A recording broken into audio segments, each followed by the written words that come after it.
আপনি হয়তো চাচ্ছেন আপনার ইমো নাম্বারটা পরিবর্তন করবেন, আগের যে নাম্বারটা ছিল সেই নাম্বারটা বাতিল করে এখন আপনি একটা নতুন নাম্বার ইমোতে অ্যাড করবেন। কিভাবে করবেন চলেন আপনাদেরকে সম্পূর্ণ প্রসেসটি দেখিয়ে দিই। আমাদের যেহেতু ইমো নাম্বারটা পরিবর্তন করতে হবে, আমরা প্রথমে ইমোতে চলে আসবো।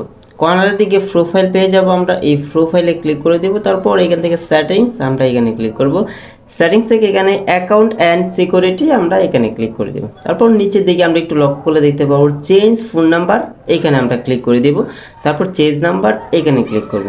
যেহেতু আমরা ইমো নাম্বারটি পরিবর্তন করতে চাচ্ছি, উপরের দিকে আমরা দেখতে পারবো old phone number. Old number হচ্ছে যে নাম্বারটি দিয়ে আপনার ইমো অ্যাকাউন্ট করলে সেই নাম্বারটা এখানে আপনাদেরকে দিয়ে দিতে হবে।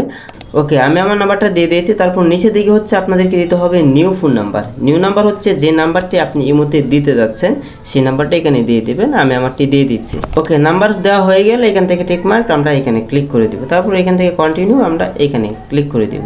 কন্টিনিউতে ক্লিক করার পর আমাদের ফোনে SMS অথবা কলও আসতে পারে। তো আমি হচ্ছে SMS অথবা কলের জন্য অপেক্ষায় আছি।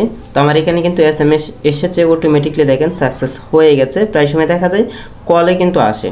ওকে গাইস, আশা করি আপনারা বুঝতে পেরেছেন কিভাবে ইমো নাম্বার পরিবর্তন করতে হয়। তবে এই ধরনের টিপস অ্যান্ড ট্রিক্স ভিডিও পেতে আমাদের চ্যানেলটি এখনই সাবস্ক্রাইব করে রাখুন।